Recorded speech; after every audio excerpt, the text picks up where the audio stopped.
Welcome, welcome, welcome everyone to the Improvly Speaking podcast. So happy that you're joining today.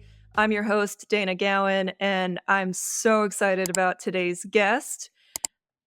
I just have to tell you, this is my first international guest here today. Super excited to have him on, and we're going to talk all about improv and public speaking, or improvly speaking too. It's like the perfect match. I love it. For anyone new who's joining, let me just give you a rundown of the goals of this podcast. 1, to help people understand the benefits of improvisation and applied improvisation. 2, to demonstrate how improv shows up in all aspects of our lives. And 3, to inspire everyone to try new things, get out of their heads, and find creative outlets and passions that can help you. And I think we will accomplish that and much more in today's episode. So let me tell you all about our special Improvly Speaking guest today, Neil Curran.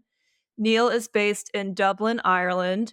He is a professional improviser and communications and teams expert. Neil has a master's in training and education, with his master's dissertation focusing on improvisation as a training method to develop effective teams in the workplace, with a focus on promoting confidence, interpersonal skills, and relationship building. I looked at the thesis. It is 61 plus pages long, very thorough and well done. Neil is also a qualified executive coach with EQI certification and an experienced MC and speaker. He is also the founder and director of Improv Fest Ireland, which I hope to go to one day, and a director of Improv Utopia International, which I also hope to go to one day. Outside of Ireland, Neil has taught and performed in the UK, China, Italy, Spain, Poland, the US, and Canada, just to name a few. Neil uses improv as a training tool in the corporate environment, creating a space for active listening and active learning for all participants and attendees. Please welcome the super nuanced, nurturing, and very, very noble Neil Curran. Hi, Dana. How are you? I'm great. I'm so excited you're here, Neil. Oh, so am I, but I'm under a lot of pressure representing the non-US part of the world, which is everywhere else. So I can't mess this up. You know, that's a good reminder for us US folks that there are others besides the US too, right? Sometimes we need that reminder. Very true. Very true. Neil, I'm so excited to have you. And, we share a Camp Improv Utopia bond. I actually saw, this is how we've connected. I saw a post from Camp Improv Spain, which was in April this year. Someone posted on their stories one of your stories and they shared it on theirs. And I was like, oh, that looks like fun. Just happened to check out your Instagram profile and it said that you teach improv and public speaking, and like light bulbs went off. I was like, ooh, who's that? I need to talk to him. And I messaged you and I'm so glad you said yes and. So thank you. No problem. It's like Improv Utopia. It's the total 7 degrees of separation. Improv Utopia reduces that to 2 degrees of separation, unlocks the world for all improv. It does. Yeah, we do share that Improv Utopia bond, even though we haven't attended a camp together. I feel like once you've attended a Camp Improv Utopia camp, in general, you're connected as a family. That's so true. Totally agree. So how long have you been a part of Camp Improv Utopia? So I, back in the good old days of Twitter, back in those days when Stephen Fry was all over it, I had hashtags set up with improv and improv comedy, and I came across a tweet from Improv Utopia. And bear in mind, camp is a US thing. It's an American thing. It's not really an American thing. We would talk about retreats, but not camp. Okay. So I came across this tweet from Camp Improv Utopia talking about an adult camp for, or an improv camp for adults, and I was like, what, is this a joke? Not is this another improv camp? Yeah, I was like, is this another improv parody account? And I tweeted and I got a reply, because it was the good old days of Twitter, and I think it was Nick Armstrong himself who probably replied back then, and I ended up attending the first East camp, which was 2014, if memory serves me right. Oh wow. And it was such a surreal experience because I think the camp at the time, there was maybe 120 people, including staff. I had met Nick once before and we had talked, and I had met one of the other teachers before, Will Luera. So I didn't know anyone else. And I turn up as an Irish person, never mind an international person. I turn up as an Irish person, the only international person.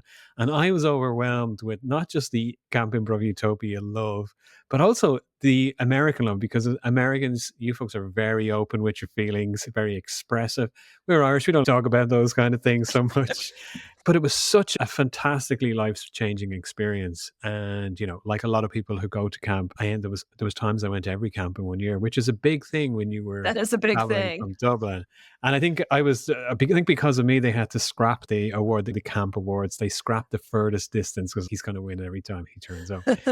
Um, but yeah, the love of it went from there. I pitched the idea of Ireland and then recently Spain, and yeah, the rest, as they say, is history. So yeah, but such a powerfully profound. There's improv is a huge community around the world, but I think the benchmark for the minimum that community organizers should be doing is Improv Utopia, in terms of creating an inclusive space, a safe space, and also offering a quality. I'm going to say retreat because that's how we do it in Europe, but a quality retreat experience for adults. Right. So yeah, overwhelmingly positive. And as somebody who's had to travel a lot to develop his improv career, having that access to great teachers and great improvisers, it sounds like a cliche to say, but it kind of opened doors for me in terms of, being able to make friends. Like I would consider some of the people I met, even back at that first camp, some of my closest friends, even though I don't see them that often. It's just that powerful, profound experience. It sounds like a sales plug, I know, but that's not. But yeah, it's great to see more and more international people now have been at camp in the US and have also shared that experience. So I don't sound like the crazy guy at the back of the room going, "Hey, you should try this." It really is such a fantastic pillar of the improv community. Well, I gotta ask you, I know Spain was this year.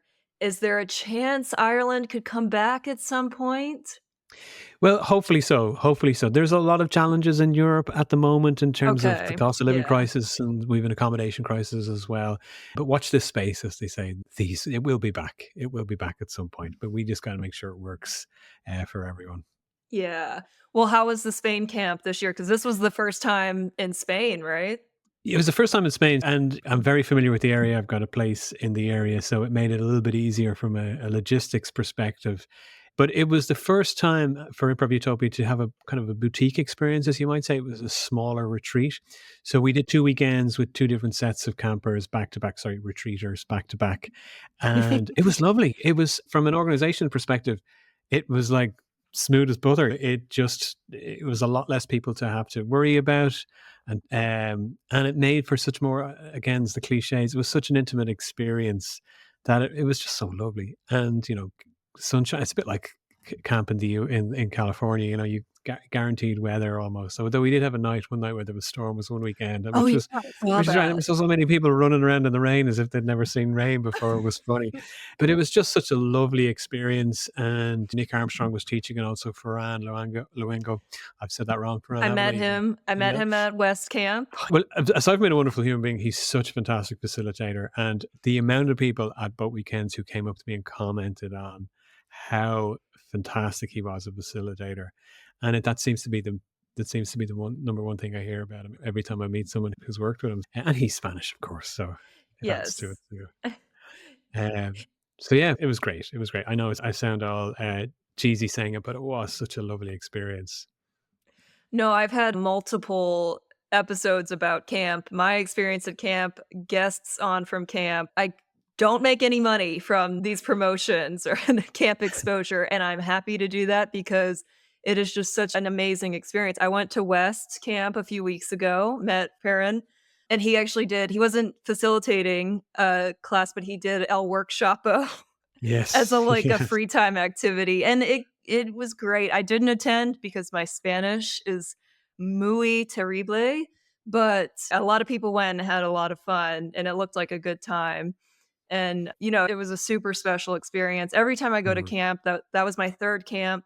1st camp at West, I've done 2 at Yosemite, so 3rd camp experience, and it was just magical, and I got so many light bulb moments of ideas and epiphanies from it. You just can't get that anywhere else, I feel like. No, I agree, and it is that kind of that safe, inclusive space, but at the same Yes. time, the quality of teacher. I've always believed, and I borrowed this quote from Josh Nichols, who's also part of Improv Utopia, but improv is my master. We're serving improv. I think our heart is in serving improv as opposed to what we get from improv, which is separate. But as organizers, and you're putting improv first, and you're creating that experience for people.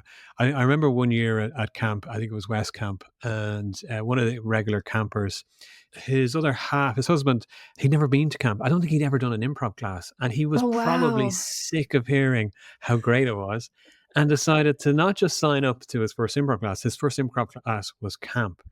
And that guy was on fire by the end of the weekend. Like he was killing it on stage, killing it on stage. And that again is testament to what Improv Utopia tries to capture, that sense of community, that sense of support and love, and creating a space where it doesn't matter if you have 100 years of improv experience or whether it's your first class. It's that positive, I always say then, where do you go from there? When you go back to your hometown, like where do you go from there?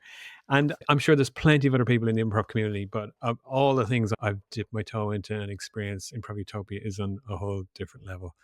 So yeah, it's great. Oh, we had a person, Rachel, who had not done any improv before coming to camp this year too, and I didn't have any workshops with her, but at the end, one of the instructors gave her a certificate or an award for just having the bravery and courage to come.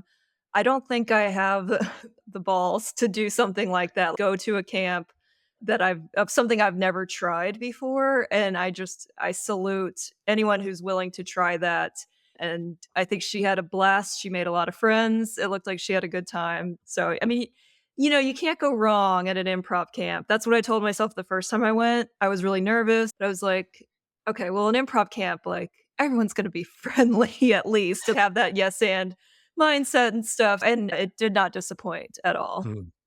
Well, and Neil, I've gotta ask since, we're very US focused, and I really don't know what improv is like outside of the US in those other parts. God, I sound like such a snob. I swear I'm not. But what is the improv scene like in Ireland? But I think when you look outside the US, you have to look at it in a broader sense. So the improv scene in Ireland as such. So when I started teaching, there was very little in terms of there was a bit of short form, some really good short form, and some long standing short form, but there was no real. Certainly in Dublin, there was no real long form, and so it's taken quite a number of years, but we now have the basis of a community. There are quite a few other teachers, and there's things that go. It's gone from a position when I first started teaching and building community that I know everyone, to a place where I don't recognize half the faces. So we're doing something right, stepping forward. But one of the things that I find a huge difference, well, there is a huge American influence, it goes without saying, in Europe and beyond in terms of what improv is and what it looks like. But the US is unique in the world in terms of what I call college loyalty almost. In there are people who are hardcore, we won't mention names, but hardcore theater fanatics. I studied here and this is the flag that I wave. And because we've never had those institutions as such in Europe, um, and Europe has a very theatrical history across Europe, Right. there Yeah. is when you see improv that isn't necessarily replicating what people have experienced in the US, you get to see some wonderful improv that you don't necessarily see in the US. Straight away, there's some groups that spring to mind in Italy, Theatre Blue in particular, and in France as well, that do a blend of traditional theatre from their own countries, blended with clown physicality, and I've never seen anything like it in the US. So you do get those differences in terms of how people approach and stage improv, as well with what the traditional, what you would traditionally see in the US as improv. But that's certainly something that's quite unique. Not just, sorry, when I say Europe, I'm saying specifically Europe, and I'm sure in Asia and Africa, it's a similar thing. But that kind of theatrical background and history does influence and inform our improv and improv we see on stage a lot, where it's coming from a space where it's not coming directly from an American influence as such. And that's really great. It's really wonderful to see that. And I encourage my own students to find your personality in improv. Don't replicate, because we love that in improv. We've all had an experience, TJ and Dave, and you're like, I want to do that. That's what I'm going to Yep. do. Mhm. You see a group, you meet a teacher, and now I know what I want to do. And that's great, but the energy then fizzles out when you realize, well, actually, it's going to take a hell of a lot of work to be like that. But I do encourage my own students, find your personality in all this. Your personality is a big part of it. The general public doesn't care whether we're doing Harold's or Mando's narrative. They just want to come and be entertained and see a show. And for improvisers to find their personality in what they do, find their thing, find that focus and work hard on it, I think that can help set performances apart. And yeah, you will see across Europe, you will see a lot of that theatrical influence, and it's really wonderful. That's so cool. You're really inspiring me that I need to expand my boundaries, my limits, my horizons, and I mean, that's on the list to go to some of these improv fests outside internationally and just see what other groups are doing in the world. And I have to ask you too, on the flip side, so when you've come to the US to do improv, what is that experience like? Did you feel like the terms and the phrases are usually the same? The culture, the love of improv is the same, or did it take some adjustment? I think from a language perspective, there is, because a lot of the terms I would have learned, like editing, for example, tagouts would have come from, say, US teachers as such, or US Right, influence. So I think a right. lot of the language is the same. What I always find interesting culturally when it comes to comedy is the no-go areas. For example, Yeah. when I performed improv in China, there were certain things we weren't allowed to do on stage for obvious reasons. Um, in Ireland, you would imagine there's probably no go. And when I say no go areas, I'm talking beyond the stuff as I say to my students, that ends in an ism or an obia. We don't go there. But Right. beyond that general that stuff, in Ireland, you would imagine, got a country that had a huge Catholic influence in the past. Does that mean religion is no go? And there isn't really anything no go. And that's why I was surprised at first when I went to the US. It was never strictly referenced, but there was always a sense of, let's not do politics, let's not make any political references. Mhm. And there's always nuances in comedy anyway. There's certainly, in Ireland, for example, our sense of humor would be, there's a self-deprecating style of humor that we have, this sarcasm and all the rest, and some of that doesn't necessarily translate. I remember this, one of the most famous Irish TV comedy shows was a show called Father Ted, which, if you've never heard of it, is a show about three priests living on an island. Okay. And the show is so popular. There's a festival every year. The show finished 20, 30 years ago when the lead star passed away. But there's a festival every year in Ireland that sells out without advertising. That's how popular the show remains. They only had 3 seasons. But I remember some friends in the US, they asked me about Irish comedy you can watch, and I recommended the show. And they said to me after they watched it, we're very surprised you recommended it. We didn't think it was funny at all. So, it's the nuances of comedy. What's very funny in one place may not be funny at all. But certainly in the US, that whole sense of, let's not go near politics, let's satirize it. Certainly, with some of the places that I got to perform, and I always thought that was very, very interesting. Yeah, that's a whole new world for me. I mean, that's definitely outside the bubble because as a newbie, I still classify myself as a newbie improviser.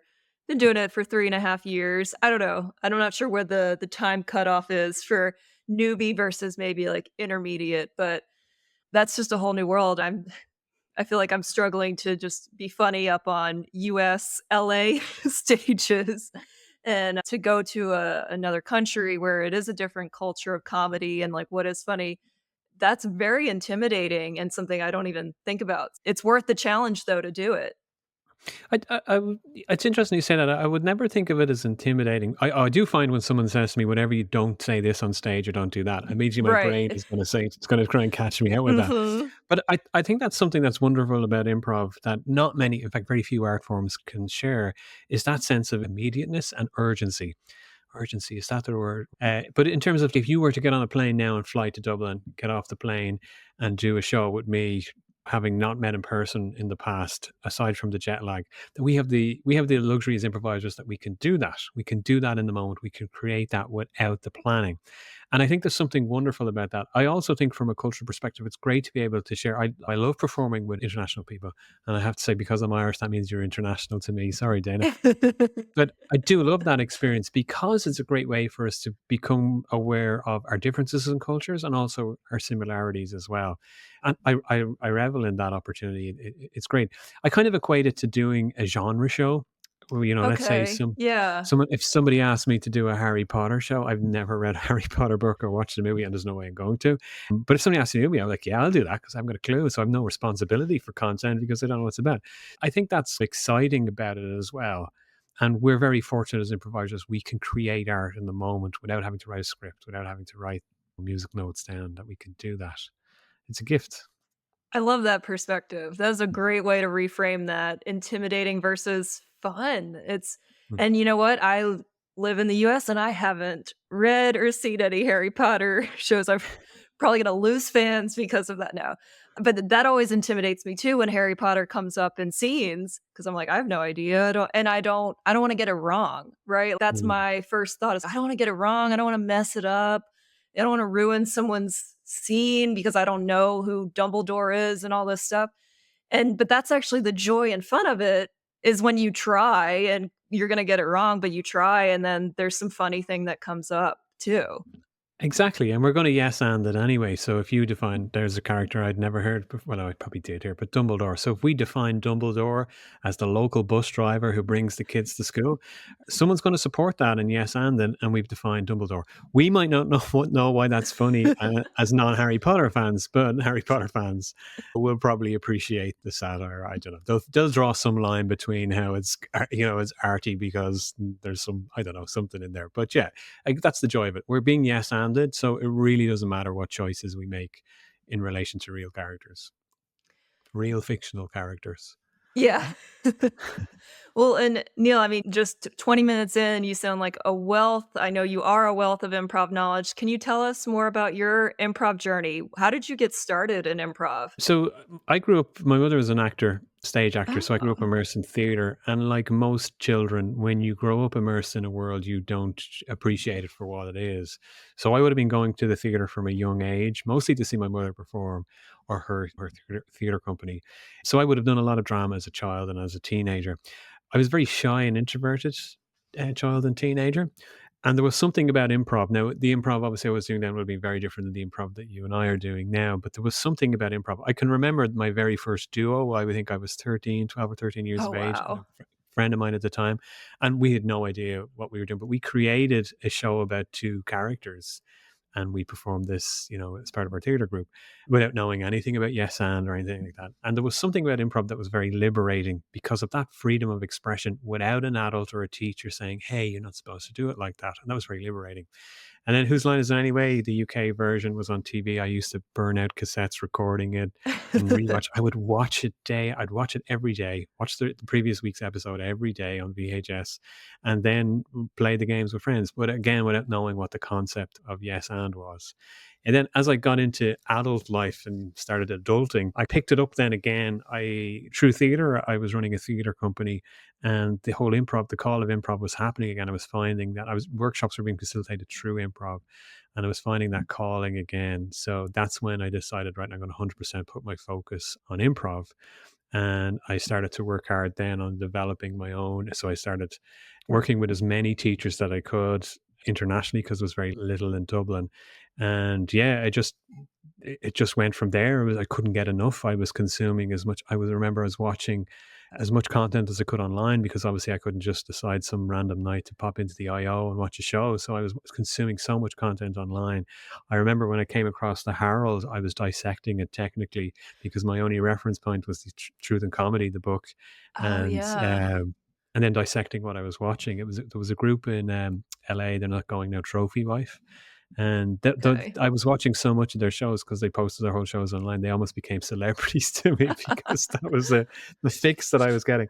So I was doing a lot of that, doing a lot of traveling, and attending courses and workshops and the likes. And it just really went from there. But I always had this kind of inner conflict with improv and the teaching of improv, in that I always had this raised eyebrow to a lot of the things we hear in improv, like just support your partner, everything is fine, or make your partner look good, and yes, and I always had this question of, what does that really mean? What does it really mean? What does that look like? Mhm. Because I find that's one thing about improv is I find we relish in a lot of platitudes, and we don't Yes, fully I explain to agree. people what that really means. And I struggled with that. I used to say to myself, I remember going to workshops in the past and I'd be talking to friends.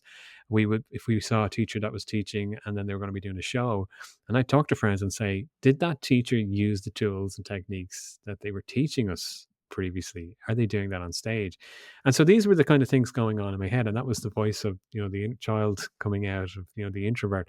But over time, my personality tendencies had changed. I had developed extrovert tendencies because of my love of improv. Improv totally turned that around. Now, that's not to say I don't have introvert tendencies at times, but that totally turned it around. I developed a show. It was a group I was performing with, and I was eager to travel with our group and do festivals. They all weren't. People have varying degrees of love for improv. Some just see it Yeah. as a loose hobby. So I sought out a way to perform a solo improv show. Came across online a guy called Matt Holmes in Philadelphia who did a show called Matt and the whole idea, I was questioning the whole thing of, could you perform with an audience member? And lo and behold, Matt was doing that. And Matt, again, testament to the improv community, Matt was very supportive of me performing with audience members. And from there, I developed a show called Neil Plus One, which is now 11 years strong. Um, Wow. and that's a show that I've taken international because it's much cheaper to travel on your own than to have to fly a team of 4, 5, 6 people to a festival somewhere. But that show then has been life changing. Genuine, it sounds cheesy again, but it has been life changing for me, and it has taught me so much about myself, but also so much about improv as well. And a lot of the show was driven by those platitudes. If it doesn't matter who we're performing with, just take care of your partner. Well, then it doesn't matter if I'm performing on stage with you, Dana, as someone who has Mhm. improv experience, or Joey the butcher who lives down the street. It shouldn't really matter if we just have to make our partner look good. And doing that show taught me that, yeah, you do just have to take care of your partner. And it taught me what that actually looks like, which is mostly listening, by the way, mostly listening. So yeah, I don't think I've probably gone way off tangent from your original question, but that's No, it's kind of, wonderful. the, Yes, the, and it's wonderful. I've just always had this deep love for improv because of the profound effect it had on me. So I wanted it to become like a friendly disease that would affect so many people to take improv classes, to have that similar experience. And yeah, I mean, it's such a powerful thing. It's had such a profound effect on me. And I bore people who aren't into improv talking about it. That, yeah, I just couldn't. That's the first thing I think of in the morning when I wake up, and the last thing I think of at night going to bed. I nearly need to talk to a therapist about that. Well, I think improv, the friendly disease, is the perfect slogan for after a pandemic when we don't wanna talk about diseases. No, but it is. I can attest. I mean, I know we hesitantly use the term life-changing because we don't wanna be dramatic or exaggerating, but these skills, even though they are platitudes and these things that get thrown out there, sometimes we don't always get the full meaning until we go into it, but they really are life-changing. I know some people don't love the term "yes, and," but for me, it's a mindset thing. It's helped Mm, me grow, it's helped me take care of myself more too, take care of your scene partner, also taking better care of myself, and mm. I don't know, I've learned a lot about myself in the past 3 years doing improv thanks to these skills. I agree. It is yes, and is a mindset, 100% a mindset. It teaches us to rewire our brain because as human beings, we come from a place of caution. That's fight or flight, and it's easier for us to apprehensively agree to something or dip our toe in the water before we jump in the pool, kind of thing. But the yes and mindset opens our mind to just being more accepting. And again, I'm trying to avoid using platitudes because then people will be commenting, going, "Oh my God, he just used the platitude he gave out about." But the yes and is it's changing, it's rewiring your brain to be more open and not to just switch to survival mode and not to immediately go to the negative. So you're rewiring your brain from thinking of all the reasons why you shouldn't do something to asking yourself, what do I need to do to make this happen? And it's a very simple thing on paper to say it like that, but it's a profound change that when you start doing that naturally. There, I didn't use a platitude. I'm very impressed with myself. Yay, nice work. So I noticed I was looking at your website and some of the classes that you offer, and I saw some of your, I think it's your improv performance-based classes, use the terms of authenticity and intimacy. So is that what you focus on in your performance classes? Yeah, so this is a thing, when mentioned earlier about finding your personality in improv, this is something that I fell into as well. I don't get so excited for fast-paced joke, joke, joke type improv. It reminds me of the short form days when I do short form, and it's not that I'm not impressed by it. I certainly there's some fantastic fast paced improvisers all over the world, Dublin included, but I find it less exciting for me. I'm more interested in narrative improv, and as such, I'm more interested in the development of characters and story. So, what I mean by that is that we normally associate comedy as the big thing with improv. And as such, for improvisers, that can often create that sense of, I better be funny, I have to be funny. Mhm. And, Yep. you know, there's nothing sadder. Well, there's plenty of things sadder, but something that makes me sad in improv is when I see a scene sacrificed for a joke, or I see a relationship sacrificed for the joke. So I'll put my focus on the relationship side and building that. I'm big into authenticity on stage, so that if you make believable characters, if you believe in the character that you're performing in, and your partner believes in the characters and believes in the scene, the audience will believe in it. And that takes away that pressure to be funny, because if we're not being funny, it means there's drama and tension between us, and the audience is sitting on the edge of their seat. And this is another thing with comedy, is if you and I were to go to see the best comedy film that's ever made, we went to see Spinal Tap tonight, we would come out of that film quoting it, talking about how funny it was for about 20 minutes. And then we'd go for a pint and we'd be chatting about everything else. But if you think about a time you've gone to the movie, or gone to the movies, or gone to a play, and it's a drama or it's a thriller, and it might be a comedy, but it has that richness and deepness. You talk about the characters, you talk about the relationships, you talk about the choice that they made. We don't see a lot of that with improv. Again, it comes back to the immediacy thing of improv, that we can create art in the moment. So improv is a perfect tool for that. Yes, we don't have a script and we're not writing it as going along, and it's not going to be perfect, but that also adds to the magic, because life isn't perfect. We're all flawed human beings. So why can't the characters on stage be flawed? I think it's so wonderful to watch an improv show, watch a scene, and afterwards turn to whoever you're there watching with, going, my God, when that character made that decision, or when they said that line, or when they broke that person's heart, I felt it. I think there's something really magical about that. But also, if you're investing in making those believable characters, you can do so much emotionally on stage. And then the humor, the payoff with that is, because they're richer, deeper characters, you could get longevity of comedy as well out of it. You're not just going for the gag, for the game. You can get a lot more out of that. I'm not saying that is the only or the best way of doing improv, but it's something that I'm very passionate about. I love that narrative side. There are improv shows I can remember. And when I think of some of the best highlights I've seen in improv on stage, I can remember scenes that had tension. Didn't necessarily Mm, result in mhm. jokes in the scenes, but I can remember scenes with tension. Straight away, P-Graph from Austin and in Texas, they did a couple of shows in Dublin. I had them over some years ago, and they did two fantastic shows for us in Dublin. Fantastic shows, like side-splittingly funny. But if you said to me, recount one of those scenes, the scene I remember from that whole weekend, there was one scene in particular I remember, and it was not a comedy scene. It was a deeply, we'll call it somewhat disturbing scene, but not in a unpleasant way. But it was the characters, with the tension between the characters. I was on the edge of my seat. I remember watching it, and I saying to myself, wait, I'm watching improv here. I'm wondering what the next line is going to be. They don't know what the next line is going to be. And that's what I mean. Like, it's so, no, don't get me wrong. The rest of the scenes were very funny. The comedy scenes were funny, and they landed for sure. But we remember those moments a lot more. That's not to say that every improv show has to have that. And don't get me wrong, I love comedy as much as the next person, but I'm more interested in that slow burner. I'm more interested in, how does the art affect us beyond just laughing? And then my next improv show will just probably be gag, gag, gag, tag out, tag out, tag out. Right, of course, because you're not talking about I hear that a lot. I mean, that gets said a lot in our classes too. I mean, game is a big focus, I feel like, here in LA, with UCB especially, and UCB adjacent schools, but I hear that too, like, don't try to be funny, just, Mm. like, be present, be mindful. I don't feel like authentic gets used a ton in improv, but how do you help you're teaching these class, you have some newbies, some beginners. I mean, even some intermediate experienced folks who are just still very much in their heads. How do you help students get out of their head, like, just into the scene? This is another one of the platitudes that annoys me or irritates. I'm making you use all of them today. So don't try and be funny. And then you're going Yeah, into a workshop learning game where the whole purpose of a game is to find the game and find the hit, it's find the funny and follow true. the funny.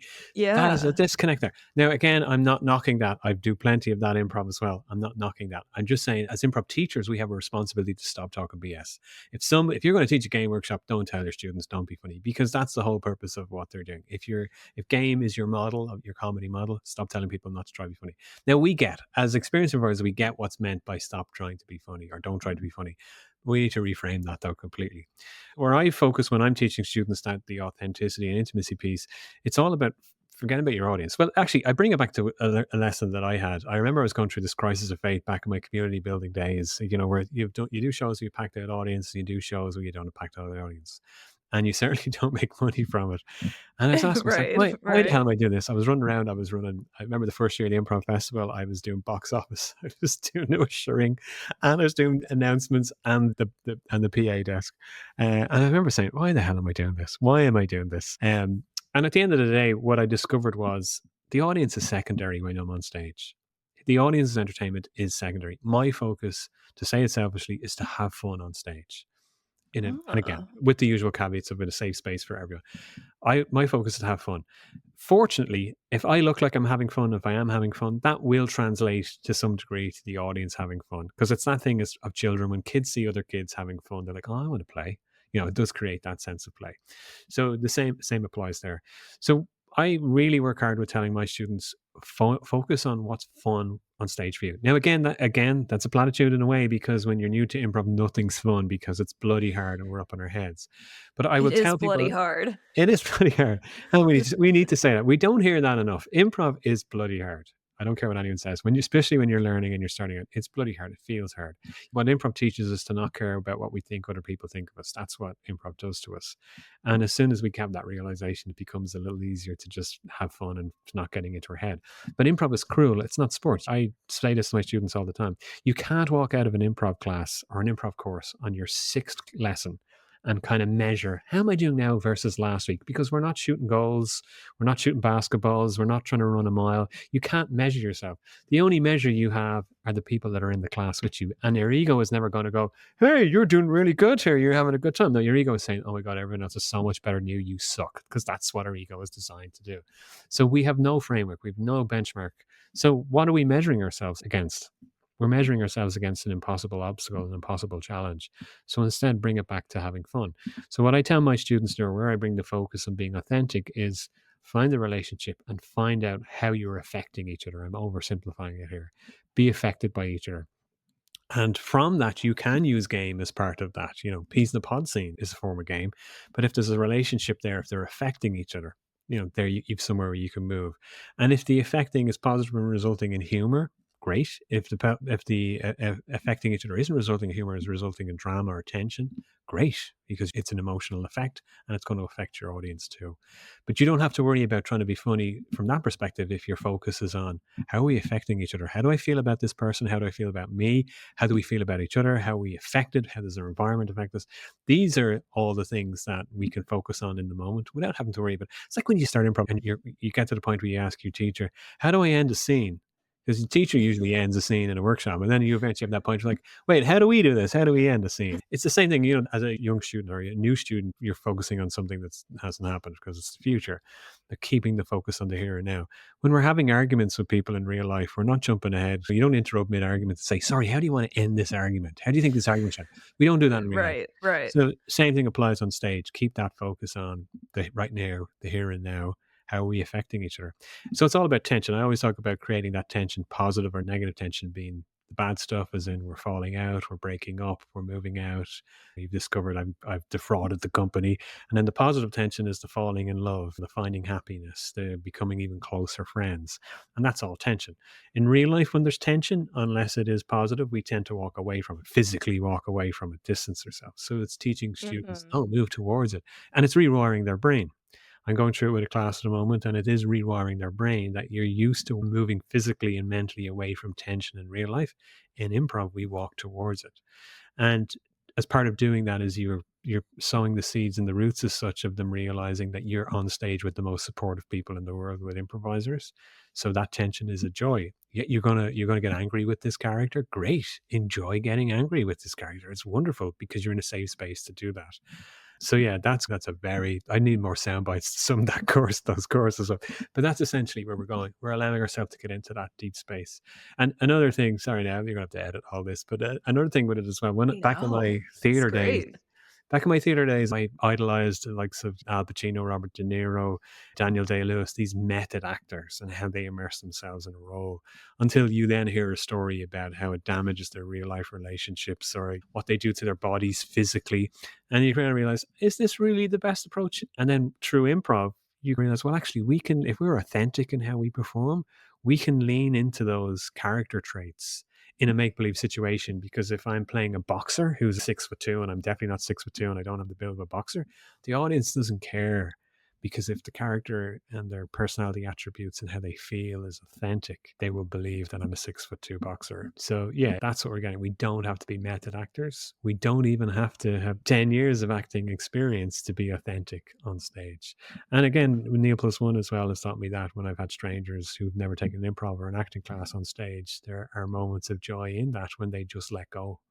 Wow. So your Neil Plus One show is anyone from the audience that can get up Yeah. and do it?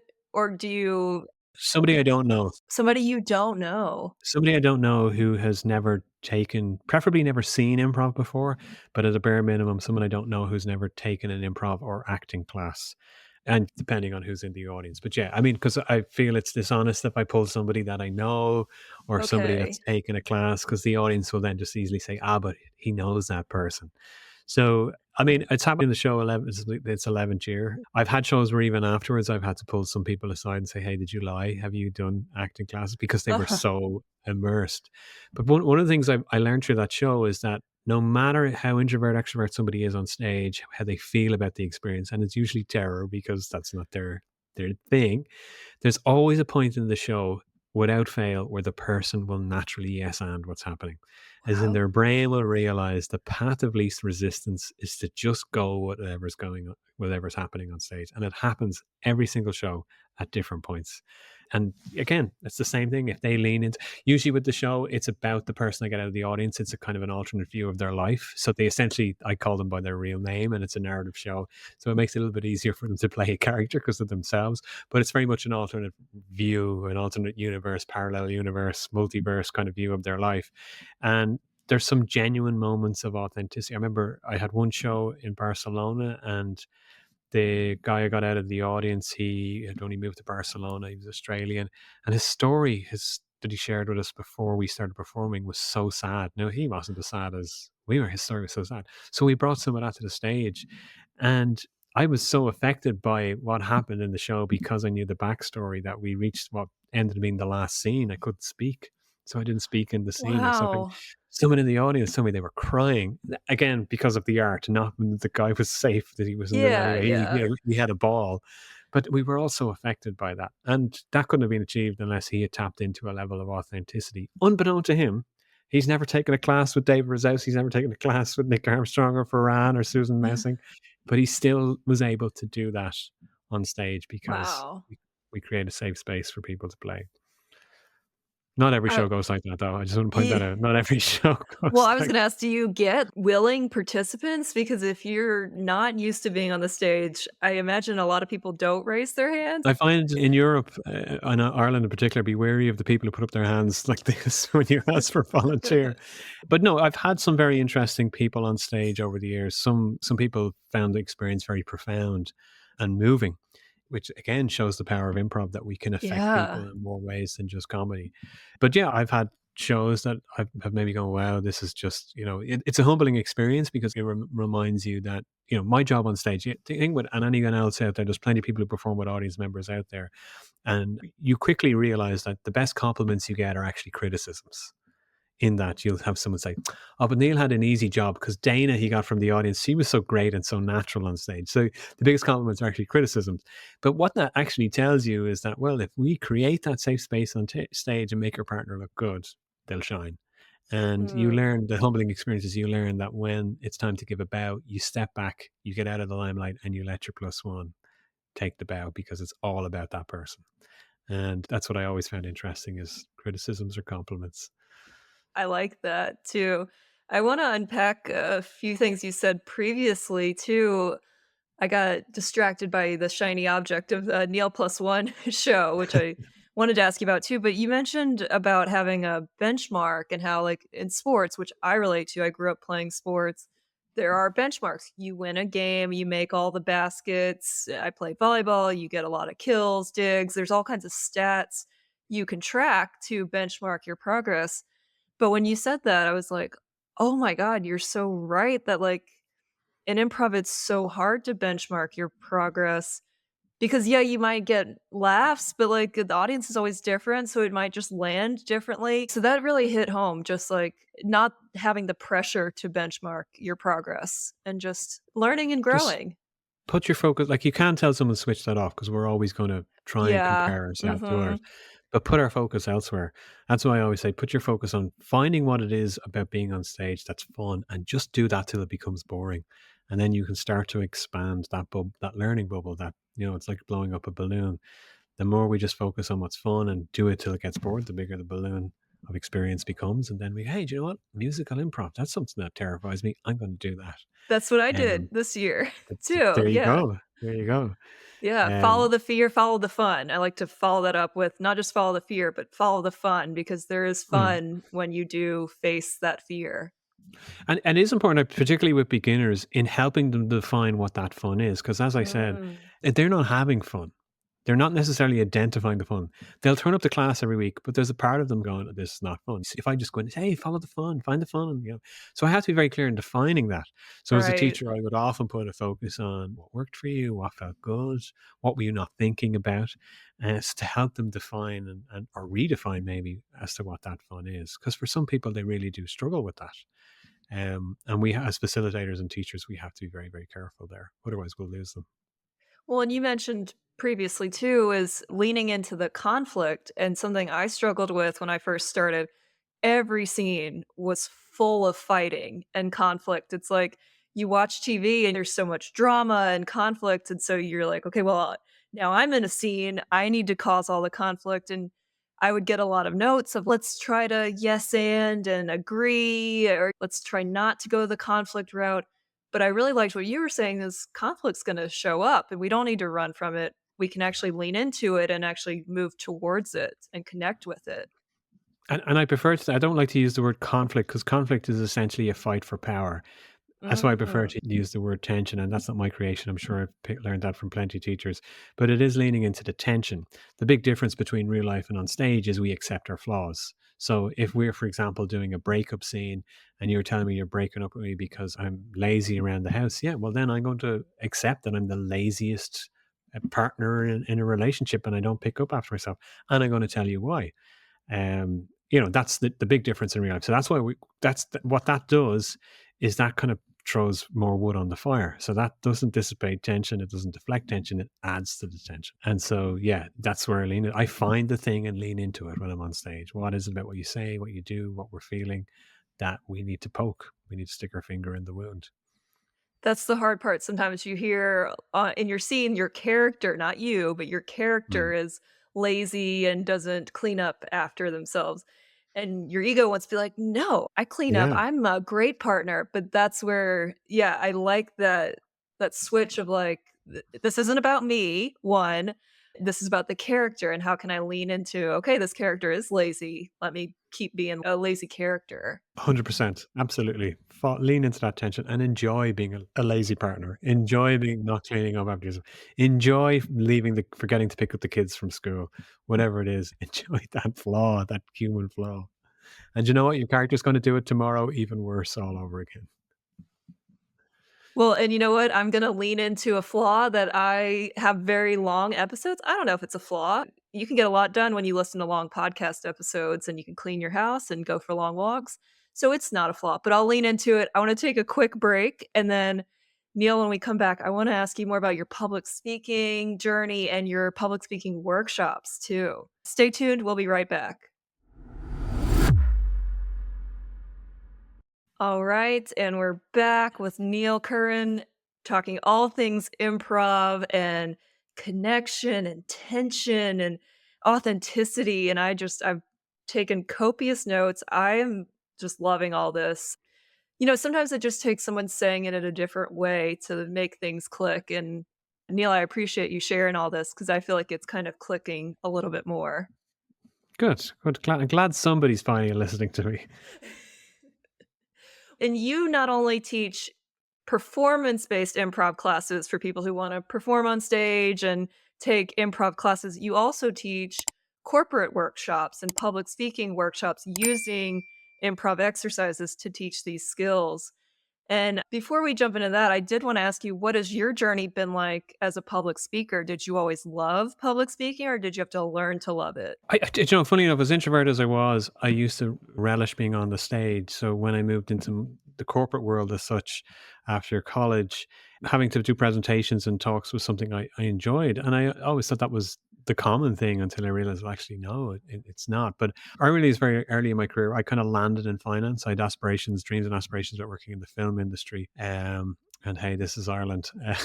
So that didn't happen. So I landed, a friend of mine got me a 9 to 5 job with better money than where I was being paid in the cinema. And it was a finance job. And it turns out, like a lot of, I always kind of say people land in finance, you don't wake up wanting to do finance. But it turns out I was good at it.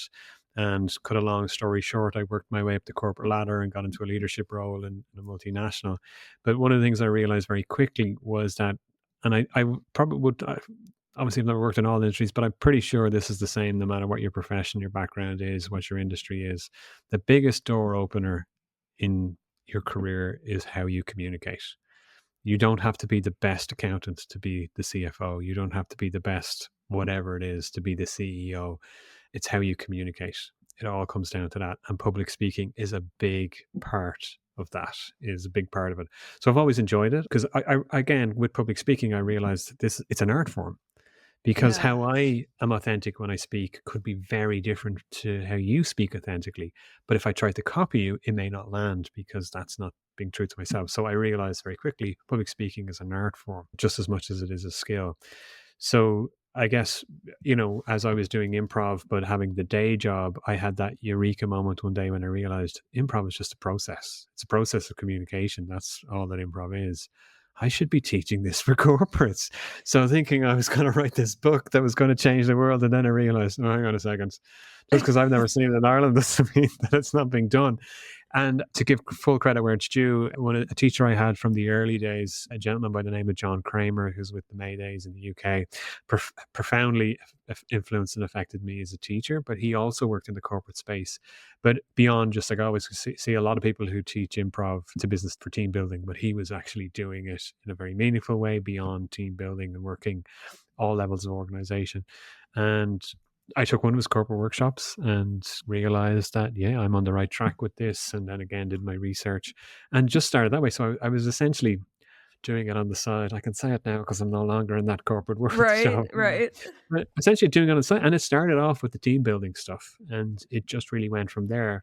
But with public speaking, getting back to that, because I do a lot of work in that public speaking communication space, was I realized that I remember a colleague of mine, she was an accountant, very good at what she did, some maybe introvert a bit. And she did I think a 2-day presentation skills course. And she told me that it was terrifying that, within the first one or two exercises, she was in tears Oh, no. because they're teaching it as a skill and they're not picking up the nuances of performance. And I realized that this is the norm with a lot of presentation skills. It's all about the tools, the techniques, the tips and the secrets. And it's not about the authentic bit. So from there, I developed, well, I can pull tools from improv to allow us lean into that authenticity when we speak. And, if you take TED Talks, for example, now TED Talks are great, but they go through a horrendous amount of coaching and training to be great TED speakers. But I'll tell people, look, if you want to know what a good TED Talk is, forget the good TED Talks. Google for lists of the worst TED Talks, not the TEDx stuff, the real TED Talks. Google the list of the worst TED Talks and find the common names that show up and watch their TED Talks, because you'll learn a lot from it. It's like anything. You'll learn more from bad teachers than you do good teachers. Yeah. But you'll realize that, well, hang on a second, they're still TED speakers. They're very passionate. They're very energetic. They're very authentic with what they talk about. There's just something else that's making it not so valuable, a TED Talk. And so that's authenticity. If you're passionate and enthusiastic about what you do, that's a big part of it. But again, it comes back to, how do you teach authenticity in a presentation skills course if your content is, here's how you focus on slides, here's how you stand, here's how you use your hands. And I remember, like, with communication, I remember there was a guy I was coaching, I won't mention his name, but he had this problem with listening. And he hadn't always got a problem with listening. And the problem with listening came about because when he was listening to people, he was very reserved with his body language. So if he was sitting listening to you, he was a manager in his job. So if you were talking to him and he was listening, he would just be like a stone watching you. Wouldn't be nodding or making those hum sounds. And so he got told by HR in a training course, you need to start nodding and going, when you're talking. And what happened was, he was so focused on doing that, he stopped listening. And then so Oh he's getting me no. to listen again. So this is the problem with, not all presentation skills, obviously, but this is something that I was seeing a lot of. So I was like, okay, let's take a step back here. Let's bring the authentic piece in. And improv played a big deal, because I've always believed that if you can be confident standing in front of a room and talking for a few minutes without a script, without slides, when you start adding in the prep and the planning and then the slides, you can keep that authenticity. You can retain that authenticity, because it's never about the slides. Nobody cares about your slides. Nobody Right. cares, what, within reason, how you're standing. Or there's small things. Yeah, we can fix those by telling you where to stand. But if you're authentic in how you connect, that's going to speak volumes to your audience. That's going to make your audience say, I'll buy this, or, whatever. And I work with entrepreneurs with startups, and I teach them pitching and get them ready for when they're pitching for investment. And a lot of that is, it's less about the band-aids of put your slides like that. And it's all about, you need being authentic, because it's that cliche. It's that platitude from business. People don't invest in products, they invest in people. Investors don't invest in products, they invest in people. So it's that whole authentic thing. So yeah, I do a lot of work in that area. I love that area. But another thing, you'd be amazed. I remember I was working with clients, and I got called into the CEO's office. Oh God, did I say something wrong? And he was like, "Oh, I hate public speaking." And the CEO was someone to be in front of the media a lot. I was like, "You hate Wow. public speaking?" So, to some degree, everyone, not everyone, but a lot of people do have some kind of fear around it. And then you have people who like public speaking and are good at it, and then you have people who think they're good at public speaking but they're not. So there's quite a Right. mix, quite a mix. But it's all communication. It's communication. It's the door opener. Authenticity is a big buzzword too these days, not to say that you Totally. used a platitude, but can you give some examples? Anything you're willing to share with us? I'm not asking for your trade secrets and all that, but some examples of exercises that you might do in your classes to help get more authenticity or help people present with impact. Yeah, sure. So there's an improv exercise I use, and it's a great tool with teaching authenticity. So it's the exercise. I don't know, everyone has different names for improv exercises, but the rant, it's called. And basically, I'll get somebody to stand up and have a rant. And again, a rant is just what's a rant? It's just a personal perspective on a topic. So it doesn't have to be negative. You could be ranting about a holiday, but you're ranting positively. I love holidays. And I time it. I'll say you've got 30 seconds, 60 seconds, whatever it is, and we'll stop you at the end of the rant. And usually I'd say to people, we're not going to quality control what you're doing. We're not going to Google anything. The only rule is just talk for that period of time, share your perspective. And that's a great way of leaning into getting people to be authentic, because you're just telling, start what I love, I hate. We'll give you a topic: traffic, commuting. I hate the traffic. And what happens is people will tend to speak in a way that they would speak to friends, or they'll be a little less professional. And I don't like the word professional, because it implies that, you ask people to define what professional means, and they usually define it by defining what unprofessional is. I prefer to use the word authentic instead of professional. So when you're having a rant, you're sharing perspective. So you're sharing your view, you're sharing a slice of your life. It usually leans into us being a bit more animated, a bit more expressive. And what's interesting in the corporate settings, you'll have people who will still try to be professional and be less authentic, because they're performing in a way that they think they're expected to perform in. And what I will do is, in some cases, if you have somebody who won't get past that block, I'll say, you're sitting in the pub with your friends on a Friday after work having pints. Sorry, it's an Irish thing, maybe. Moan about the traffic. Go off on one about the traffic. I want you to do it like that, Ah. and we'll work backwards.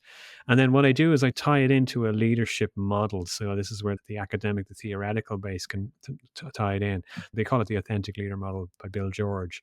And that's a graph as such that defines what your audience perceives, how they perceive authenticity. It's broken down to a number of different segments. And then the other piece then is your internal view, your traits, your personality traits, your characteristics, your values, your behaviors that exhibits that perception. So you link the two of them together. People can map out what's important to them from an authenticity perspective and then live it out by having around. That's just one example of using that exercise. It's very, very simple. And that's one thing I find with applied improv work. It's very simple exercises can go a long way. And Mhm. that's just one of the tools and techniques I use with authenticity. I'm going to send everyone who listens to this an invoice. No. Right. But yeah, it can be very effective. Do you use the term improv when you're describing, okay, we're going to do these exercises? Because some applied facilitators will hide that it's an improv exercise because the word improv is scary. How do you handle Yeah. that? The answer is depends. Now, I realized, and I do feel somewhat ashamed that sometimes we have to do that. But it's a little bit like an audience going to an improv show, and I don't care whether it's a Harold or Armando. The general public, people at work, they don't care about improv. They don't really want to know. And when you say improv, it elicits notions of acting or comedy, mostly comedy. So then Yeah. you have a bit of a hard sell. So if you're teaching a course, an improv course to the general public, people might be terrified. But if they sign up, they're making a commitment to themselves. I'm going to do this improv course, even if it terrifies me. But if you're going to work with a team in a company, you've got a different audience there. Some of them probably don't want to be there. They're certainly maybe not there by their own choice. So it's a little bit different there. So it depends on the context. To give one example at an extreme, there's a 1 day program I run regularly for one industry. I run a few sessions a month. It's a communications workshop. All the exercises and tools that we use are improv tools, but it's never mentioned in it because if it was, I would lose them as an audience because that's the last thing that they want to know and hear. I did have another client once. I was teaching as part of a program for them, a leadership program, and I was teaching the communication model. And again, it was all improv exercises. Now, this company, there's no way anything of like that would have flown in the brief, in the proposal. But then afterwards, the feedback was it was their favorite module. So then I was like, hey, guess what? You've been doing in that session. I didn't reveal to them then. But it does depend. I always find that we have to be careful as applied improvisers. Like I only work obviously in the corporate space with applied improv, but I always find it's important though that we have to be very careful. Improv is just a tool. So even if I Yeah. have someone who contacts me and say, hey, we want to do a bit of team building, we want to do improv, I'll ask them, well, what are you trying to achieve? Because Mhm. the goal isn't improv. They're not learning to be better improvisers. Yes, that it's a good skill and all that to have, but it's like, what are we going to achieve through improv? What's the end goal? And even if it is team building, because they have a bit of budget and they want to have a team building session before they go out for dinner or before they have a few drinks, I'll still use that as an opportunity to say, what would you like to walk away with? What's beyond that? So improv is the process, it's the tool that we use, and the context then is important. I remember doing a talk for one of the regional applied improv meetups about this. Like improv is a dirty word in a way, and applied improv sounds softer, but I think when you're speaking to a client in any industry, you have to use their language. That's the language they Yeah. understand. Well put, yeah. I hear that a lot, and, I mean, I've certainly called my business Improvly Speaking, so I'm not gonna hide that so much, but also when you're up there speaking, you might not reference the company's name, and I do think that is important because we don't want people coming in with a biased form or, like, just like a clean neutral slate, and then they can see what they think and glean from these exercises without having to call them improv. So I pass no judgment. I'm always curious. I like to hear people's takes on that. Sometimes as well, if I have a client, so that one of the recurring workshops I do, and they don't know it's improv, but they know I'm an improviser. They do know that. Ah, So yeah, I have this other thing as well, and maybe it's silly of me to think like this, but I think as well we have a responsibility as facilitators of applied improv, because whatever about teaching a course and it not landing with a student where they voluntarily signed up themselves, if you go into a company or a business and you're teaching improv and they have a bad experience or they don't like it, I always feel that, silly as it might sound, you're actually damaging the improv brand because they're obviously not going to Yeah. work with you again, but they'll never touch improv again. And they possibly will Mhm. never go to an improv show again. So that's why, when people reach out to me and to talk about applied improv, I will support anyone. I will coach, help anyone in that space because it's in all of our interests as improvisers and facilitators to make sure that in a applied setting that everyone who goes into that space has a good experience. Otherwise, it harms us all. That might sound silly. That's just kind of my view No, on it. Improv is my master's. I've heard other people say that too, and, yeah, I was in a session where someone went through, like, examples of how they run their workshops, and they said the exact same thing. Someone asked, like, "How are you okay with sharing how you run, like, a whole session with us? Like, are you not feeling like this is competition?" And she said, "No, because the better you all get at presenting, the better I succeed too. We all succeed, the better we're at." And I think that's such a message of just improv and support and Hmm. yes, and in general. Totally, totally. I mean, like improv exercise, you can Google theater exercises. They're all out there. Nobody has a monopoly. No one's coming up with a cutting edge, just like improv formats. No one's coming up with a cutting edge format or exercise. It's all out there in the public domain anyway. So that's why I feel we have to support other fellow applied improv facilitators because a bad experience for a client is harmful to us all. Neil, I saw that you have a speaking off script masterclass, which I really like that phrasing because I hear from a lot of people that they don't mind giving presentations. I'm in the insurance industry space. There's a lot of PowerPoint presentations. People seem to feel safe with their slides. They're like, "Oh, I'm fine if there are slides up. I'm fine to present." But when we get to the Q&A portion, that is when the fear and anxiety kicks in. And I'm like, "Oh, well, improv can help with that, but how do you help people who are in that same boat and help them to be more authentic when speaking off the cuff?" Sure. So with that workshop, really what I do is I'll get people to use some of their pre-existing content around that or their expertise. And essentially I will take away the safety net. I want you to do your presentation with no slides, shoot it now. And we'll also do some exercise and work around Q&A. Because yeah, you're absolutely right. A lot of people in a lot of industries, I came from the finance industry. You can imagine how excited people got for charts and slideshows and Mm. all that. You know, and plenty of technical jobs would be the same. So again, it comes back to the confidence of standing in front of a room. And I'll use, Simon Sinek's golden circle as well to help people with the likes of just talking about themselves or then thinking of their own presentation, how they can talk about their topic or their subject, their expertise using that kind of model, the whole concept of why. I use that to help achieve that. Also do some work then with using slides a little bit like the whole PowerPoint karaoke kind of thing, kind of Yeah. inspired. Oh, I love that game. But yes, some stuff like that just to get people comfortable with talking off script, talking about their subject, like their expertise, and again, bringing it back to the authentic piece. And that workshop actually came about because a lot of people were talking about they wanted to refresh public speaking because of the whole hybrid world now. And sometimes we're online, sometimes we're in person. And one of the things I even notice as well is that presentations are becoming shorter. Even at TEDx, I think they've shortened the length of time that their speakers speak for. It's a thing I discovered recently. So presentations are becoming shorter because we're all busy and because we're hybrid and we're this and that. So that kind of came out of a lot of people saying, I'd like to be just more confident to that off the cuff speaking, not having to put hours and hours into PowerPoint. And the Q&A one is a big one. I think that's probably one of the most common fears you hear about. Oh, when someone asks a question, how do I manage it? How do I handle it? And I would do a lot of work with clients in certain industries where they are, say, public facing and they have to go into a firing line of, on those occasions where the audience isn't necessarily rooting for them. And how do they deal with those environments? So that's how that workshop came about. Going back to your authenticity piece, I like the terms you use, like animated and expressive, because sometimes I think we hear authentic, but it's like, what does that really mean? How would you describe authentic? Just being yourself, Yeah. which sounds again, there's a platitude, Neil. There, do platitude Yes. check. We're up to 41. Like, Yes. um, another way to look at it is like this: people, you often meet people and they'll say, oh, "I wear a different hat in work. I have to put on a different hat. I should be going to professional mode." And it's almost like they're an actor playing a different character in work. And that Yeah. what they're basically saying is they're not themselves in work. Now, I don't believe that. I've always injected humor into everything I did in work. And back in my corporate days, I was very much myself in work with a lot less swearing. I mean, very good. I haven't sworn once in this podcast, but basically, I was myself in work with a lot less swearing. And if you're not being yourself in work, if you're not being yourself in anything you apply yourself to, you're not being authentic.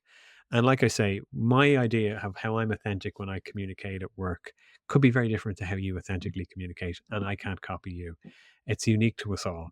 And it's getting people to realize, yeah, you can take a bit of how you talk to your friends about a topic in the pub and use elements of that in work about how you're talking about a work topic with just less swearing and less spilling of pints on a Friday night. And that's what we mean by being authentic, is being true to ourselves, communicating ourselves. When I was first starting my public speaking journey, so I have a very opposite journey from you. I was very terrified of it. I would turn red. I would be very shaky. My legs would shake. My hands would shake. My voice would shake. I never felt very effective with it. I would ramble, all the common tropes of the fear of public speaking. And so when I started to work on it in Toastmasters, I would get the feedback probably 3 to 5 years into Toastmasters that I was very polished. And I liked that as a comment then because polished meant almost perfect in my mind. Polished meant no filler words and very organized and it flowed and the pacing was good. But I've kind of shifted that now to where it's not that I don't wanna be polished, I certainly want to have practiced, and I wanna be organized, and I certainly don't wanna be like this rambly machine, but I feel like polished is a bit too rigid, in my opinion, and I would prefer to be more authentic, to use that term, and just be myself. So sometimes I do talk fast. Sometimes I do make mistakes. Sometimes I do use filler words. And I've become okay with that because I think that's more me than the polished version of me that I was trying to attain. Does that kind Mm. of fit in line with what you're teaching? Oh, it does. At the end of the day, if you are watching somebody give a talk and they don't have filler words, they don't have fill pauses, they don't have ums and ahs and all of that stuff, they have rehearsed that speech, that talk to death, or they've done it 1,000 times, whatever it is. Now, I'm not saying there's anything wrong with that. Right. Depending on the context, how authentic really is it? I remember once I was at an event and there was a company that specialized in public speaking, and the guy was doing a talk on public speaking. And this was before I had the public speaking focus, what I was doing. And there's something very interesting. I had a huge realization during his presentation was epic. I mean, we were all rolled up the sleeves, ready to give our next presentation. It was epic until the Q&A. He changed in the Q&A because his speech, that's when I realized, I was super impressed, everyone was super impressed. And then I realized he's done this 1,000 times. Like this guy, you'd hire him for your Ah. event. He was fantastic. I'm not criticizing him. But when it came to the Q&A, that's when things changed. There was more ums and ahs and all the rest. So that slickness, that polish started to go away. Now, it was still fantastic, don't get me wrong. But it really got me thinking about that whole authentic piece. And that's where I think improv is a huge advantage to us as speakers, in that we're comfortable with not being prepared or over prepared or over planning. I often find with planning and preparing, one of the reasons why people fall down with public speaking is, certainly, and I know it's changed with kids now in school, but certainly for a long time in school, and probably to a certain degree with subjects still nowadays, our relationship with preparing and planning comes from school. And you go into history class and you are thrown a load of facts, figures, statistics about people who are long dead. And then you have to regurgitate that in an exam. You're essentially treated like a filing cabinet. Information is thrown at you. You study, your study and your prep is just memorizing. You do an exam. Now, I know not all subjects are like that, but a lot of subjects are. You go into the business world, you take your career, whatever it may be, and you have to prepare for a presentation. Your brain is wired to think that regurgitation of information is preparing and planning. And as you well know, that's not the case in public speaking. If you're working in a job and you have to do a presentation relevant to your job, the information's already up here. You don't have to study any of the detail on it. So what do we do for preparing and planning? We look at structure. We might have a think about what stories am I going to tell, but we certainly don't have to rehearse and learn offline. And you must look up, how to do an Excel formula for this presentation. We don't have to do any of that. We have to look at structure, flow, and think about what stories we're going to tell. Yes, we have to do slides, but again, this is where being lazy helps. What's the minimum amount you can get away with on a slide? Because nobody cares about the slides. And your starting point should always be, what can I do without slides? That's why I really like facilitating improv exercises because it takes the focus away from the slides and it gets people, one, connecting with each other and then experiencing the exercises. Yeah. So I actually think applied improv presentations are a breath of fresh air because usually there aren't a ton of slides involved in Mm. them. And we are unfairly critical of filled pauses and ums and ahs. I've Yes. regularly had clients, and I'm sure you're the same. People like, oh, I am an ah a lot, or that's a natural and normal way of speaking. If you put focus on trying to change it, yes, there's things you can do to remove them or minimize them. But again, it doesn't matter. If you're authentic in how you're speaking, it really doesn't matter. Granted, if you're doing a TED talk, they'll work at you and that stuff. Great. But most of us are not doing a TED talk day in, day out in the workplace. We don't need to worry about that. It's the same with physically expressing. I've worked alongside and coached people, and their hands are doing all this, and they think it's like, no, nobody cares. Nobody cares. It's if you're authentic, that's what matters. I love that. I really like that perspective of it. I share a very similar perspective of like, as long as your story is engaging, like you feel good about your content, I can tell you feel good about your content. You're having fun up there. Even if it's a terrible, like you're sharing even your deepest, darkest story, you might not have fun per se, but like you're being vulnerable up there, that goes so much longer of a way than did you not say any filler words and was it organized well and clearly Mhm. and all that. Some of the best stories I've heard on The Moth and different storytelling platforms have been riddled with ums and ahs, and yet they're the best stories. They're the most memorable because they were themselves telling the story and not trying to be someone else. Totally agree. No one's ever come out of a presentation and gone, "Oh my god, that graph that Dana used has changed my life," or "I love the animation she had on slide 4." No one's ever done that. And similarly, no one's going to come out and go, "Well, you said 140 times." If they're saying that, that means there's some other flaws in how you speak. It's not about the ums and the ahs. So likewise, as part of your prep as well, you're putting yourself in the audience shoes to see what value that they can take from what you're speaking and tailoring what you're delivering for that, but none of it involves memorizing lines or better relook up what this theory is before I present on it. We already have all the content in our head.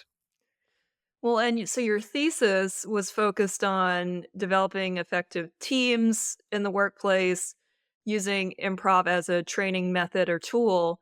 And I know in your title it says you focused on promoting confidence, interpersonal skills, and relationship building. So, did public speaking play a role in that, or was it more broad in general? It was more focused on the team aspect and the broader communication style. I definitely need to work on coming up with catchier titles for the research papers because it doesn't really No, you roll off told the it tongue. what it was. You told us exactly what we were getting. My thesis supervisor was pretty adamant on being clear on that.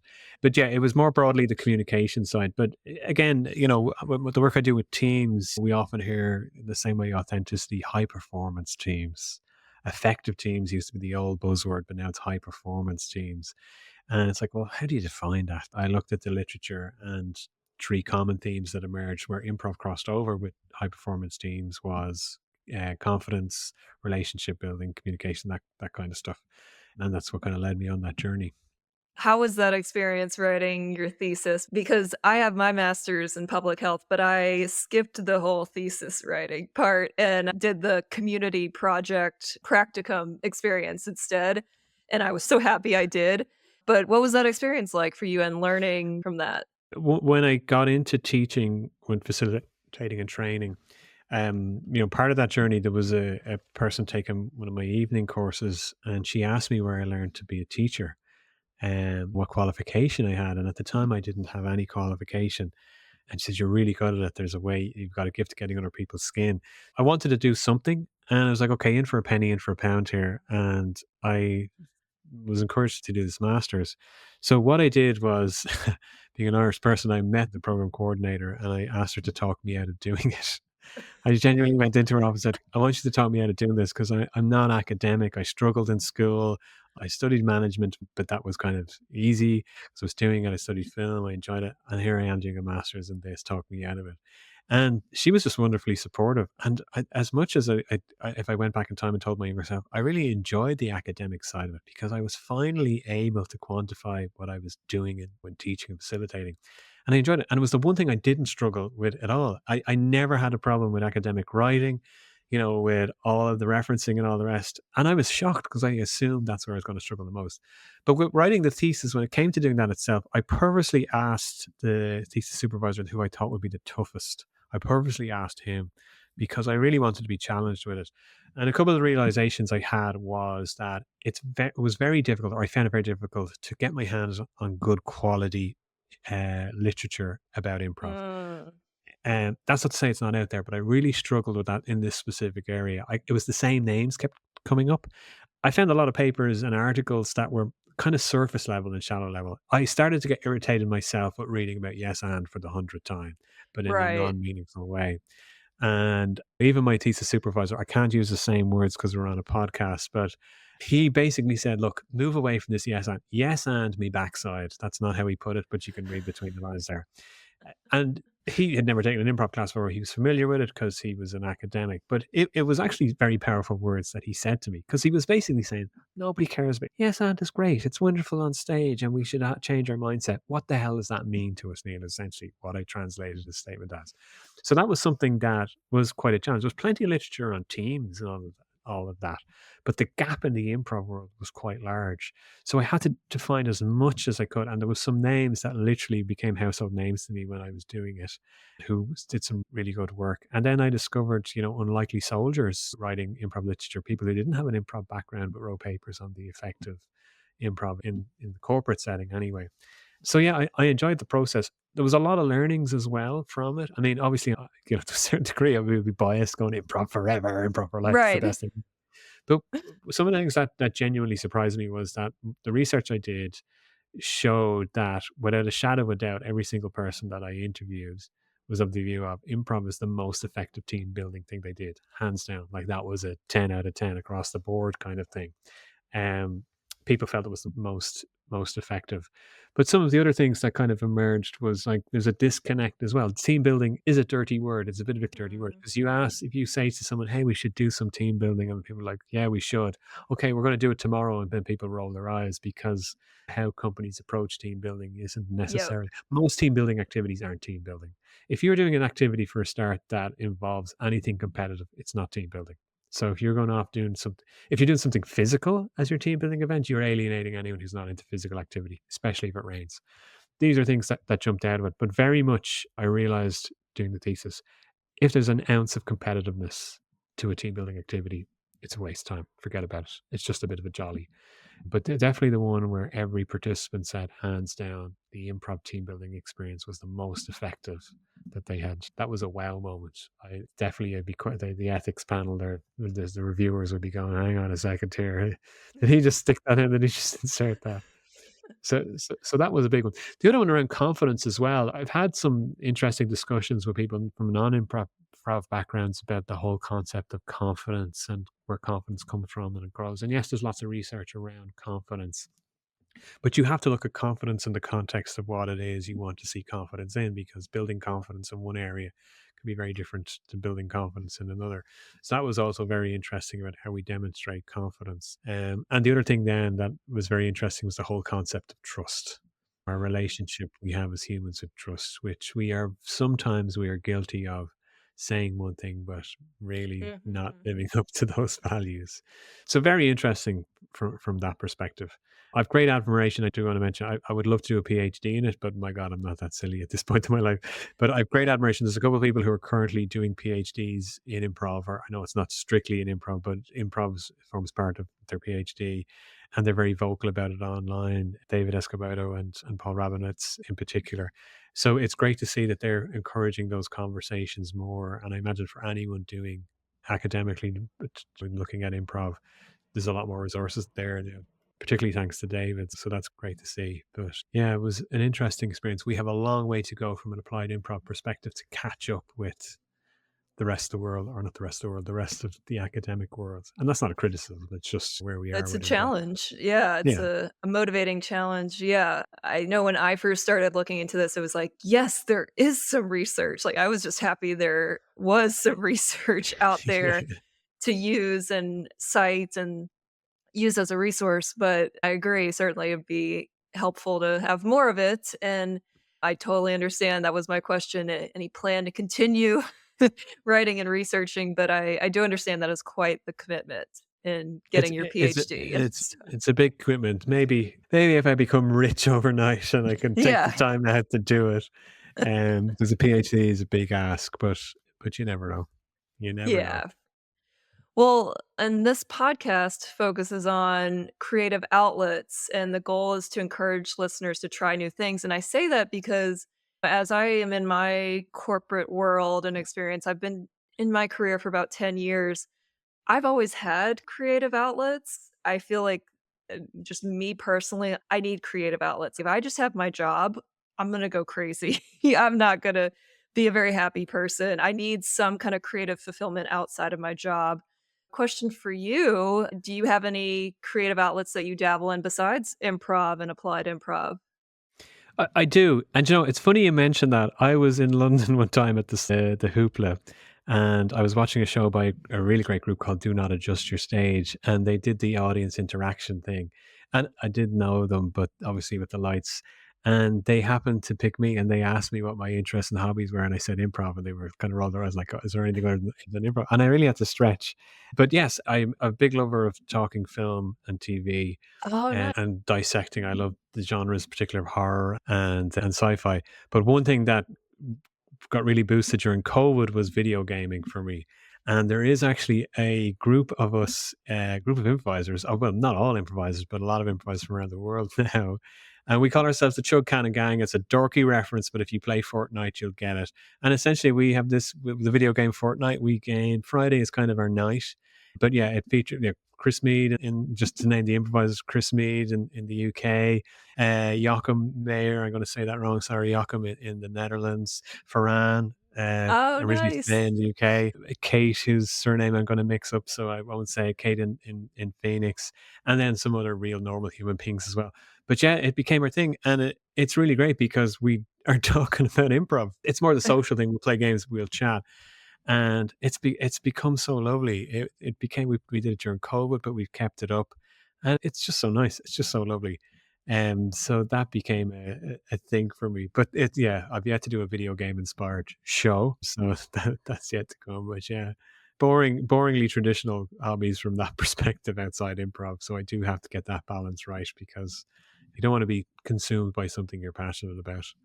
Yeah, and I think that's important because improv is, like, my number one hobby too, and now it's, like, starting to be a thing that I talk about in the podcast, and I do, and yeah, I've been trying to find some other outlets as well. I signed up for a stand-up class that I'm taking right now just to try some different sides of comedy, and I think it all Mm. helps each other in the long run too.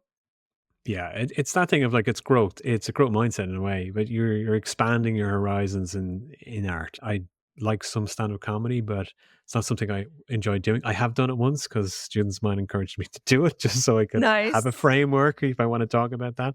And sketch, I appreciate some sketch, but I've no desire to do it. But it's that thing of knowing a little bit about a lot of things as well is very helpful for our improv too. So Yeah. I agree, and you mentioned growth mindset, which is another word for yes and mindset, if we're just throwing out more platitudes there. How do you embody a yes and or growth mindset in your life? well, I do very much take that mindset of how do I make this happen? What do I need to make this happen? So I do say yes to a lot of things in life, and I take the harder path with a lot of things. Not always, and definitely not perfectly. That not everything I touch works out.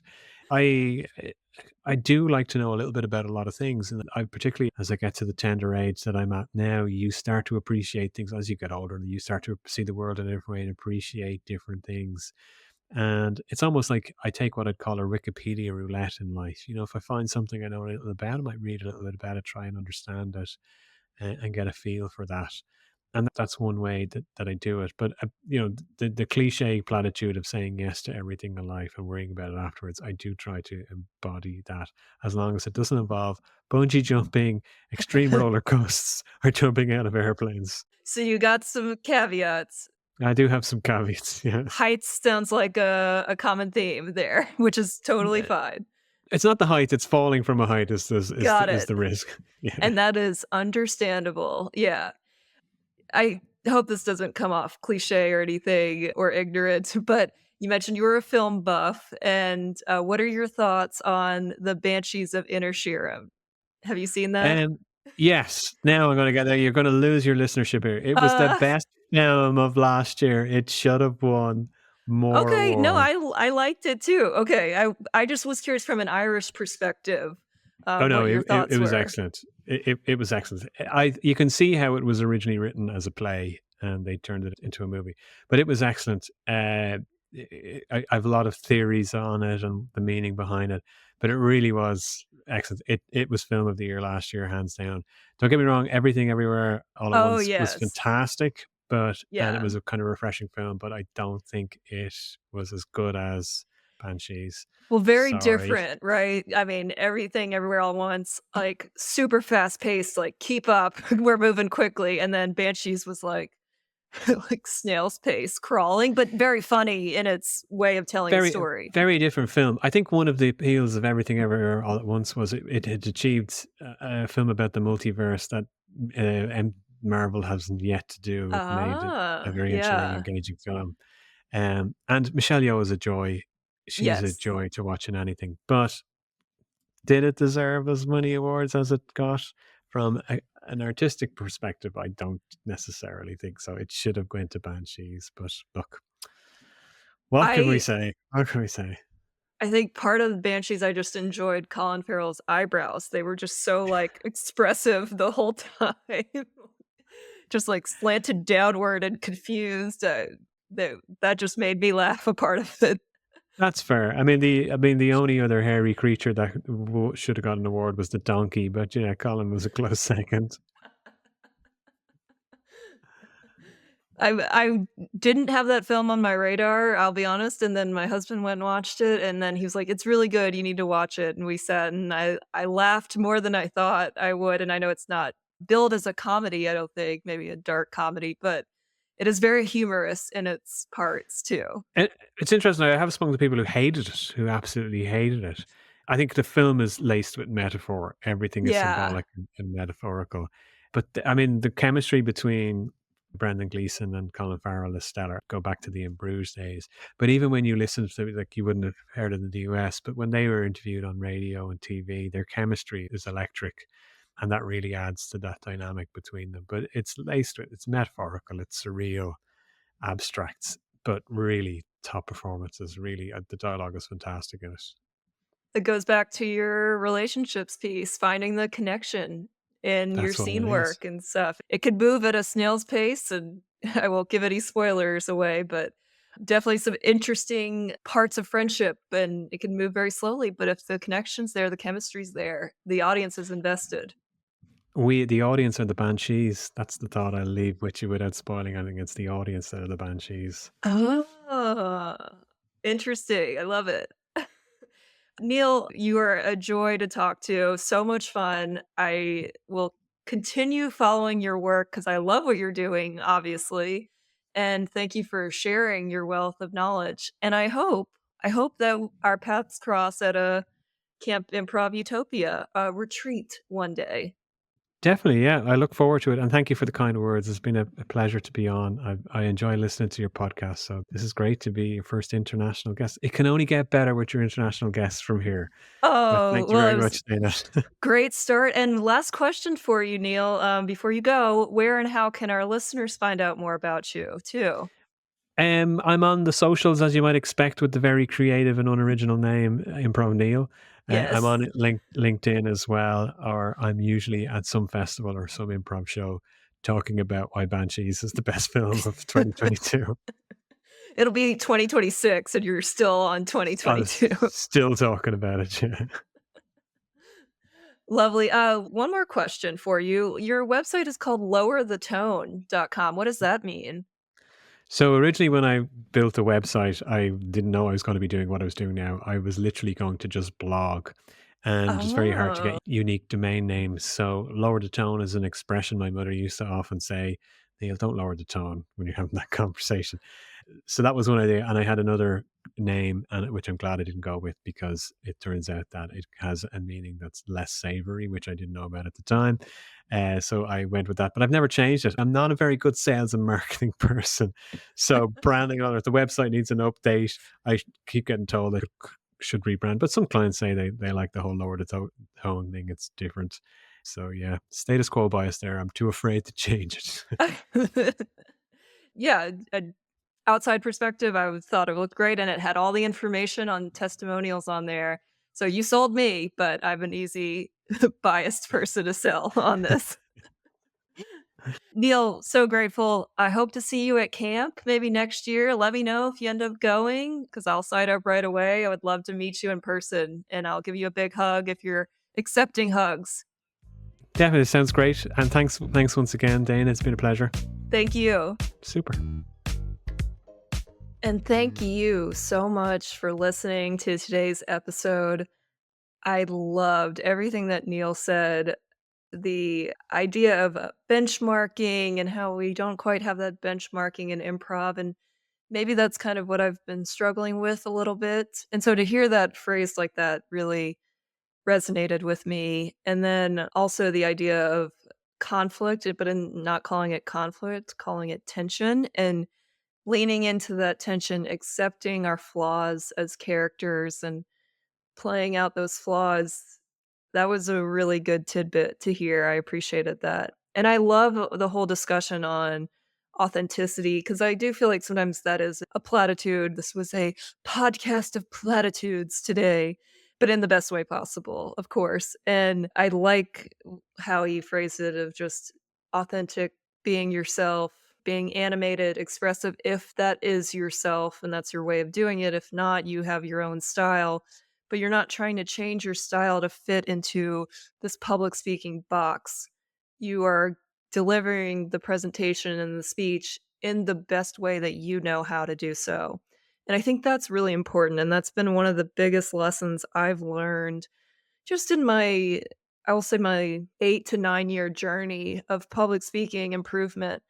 I've definitely started at the end of the spectrum where I was just totally afraid and getting up and giving any kind of speech, it was fine with me, like, I just wanted to get it over with and get it done, to now I'm on the other side of the spectrum going, "Okay, I wanna give this speech, but I also wanna be myself, and I don't wanna be too rehearsed."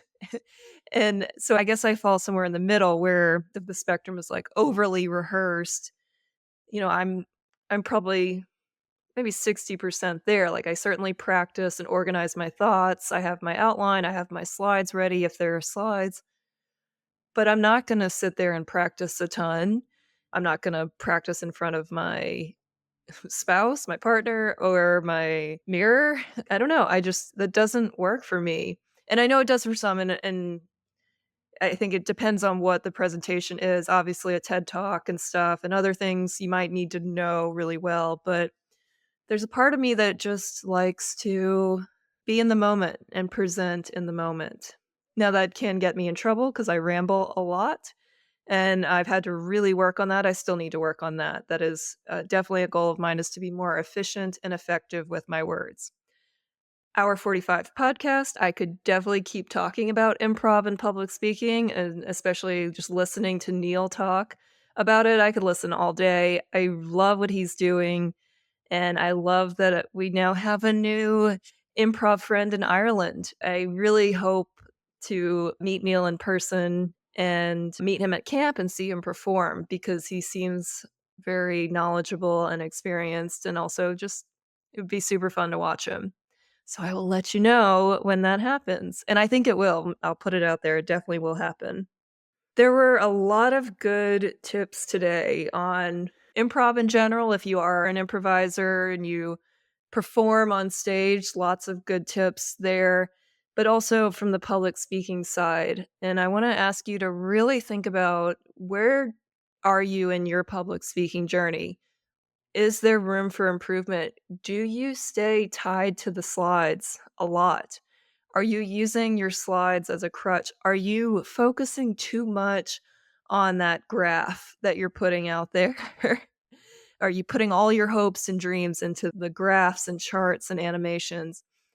I know that statistics and graphs and charts are important, but I think Neil really hit it on the head when he said, people don't care about your charts and graphs. And I think we put a lot of emphasis in there, and I'm not saying to take it out. You obviously need to create some credibility and such, but if you have a chart and graph in there, you've gotta work on your delivery. How are you engaging the audience with this chart and graph? What's the point of this? What do they need to get out of this chart and graph? Because I can tell you that probably 95% of your audience is looking at that graph and not trying to understand it. If you're in an academic sense talking to the same like-minded people in your industry, maybe they are, but probably not. Usually when I see a chart or graph, my eyes kind of gloss over because I know I don't have enough time to look at it too. So really think about, how are you explaining this chart and graph? Is it engaging? Is my message getting across to my audience there? And then also, do you fear Q&A periods? Do you fear being put on the spot and off the cuff questions? How do you handle that? And these are tough questions to answer, and I want to encourage you to authentically answer how you're feeling. Don't say how you should be feeling or how you want to be feeling. How are you really doing with this? And if you're doing great, you're like, I love Q&A, throw it at me. Fantastic. And if you're not feeling that way, if you're like, Q&A scares me, it keeps me up at night, I worry people are going to put me on the spot and then they're going to find me out as this imposter or whatever, then let's chat or talk to Neil or find someone else who can help you. I just want to encourage you to get the help you need to help with this fear of Q&A. There are trainings out there. There are skills that you can learn to help you with this. And are you willing to commit to learning the skills and learning how to improve in this area that you don't feel sufficient in? Lots of good thoughts and ideas today. I loved every minute of this podcast. I love the whole podcast journey. Neil and I were talking after we hit the stop record button and just saying how a podcast is a great chronicle of your journey. It really is my audio blog. I'm not going to blog about this. I struggle to journal about anything. I'm definitely not going to do a whole blog series. It's just not my thing authentically.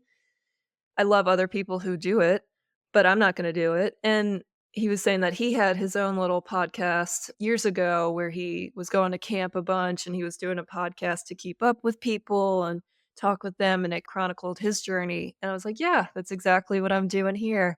I love it. And I love connecting with people, and I love that this podcast journey has taken me to talk with people internationally, talk with Neil from Ireland. So bring it on. Let's chat with other international folks. Let's get this podcast not only in the US, but also in the world. And I think that's the cool thing about technology in general and improv too. There's so many international fests out there, and the terminology and the language we use is very similar, but always finding the different cultures of comedy is fun and interesting too. All right, I will wrap up, I promise. I love the marathon episodes, though. You can definitely get a lot of housework done and walking around your neighborhood done, or doing any kind of movement base that you like to. I hope you enjoyed this one as much as I did. Let me know what came up for you. Definitely check out Neil's social media, follow him, check out what he posts. He posts some great tidbits and ideas. And then also, you can reach out to me on social media. On Instagram, I'm at Improvly Speaking. I'm on LinkedIn at Dana Gowan. And then you can find my website at improblyspeaking.com. I love it. International podcast waters achieved. We did it, everyone. Thanks for listening. Thanks for supporting Improvly Speaking, and go out there and flex your creative thinking. Talk to you next time.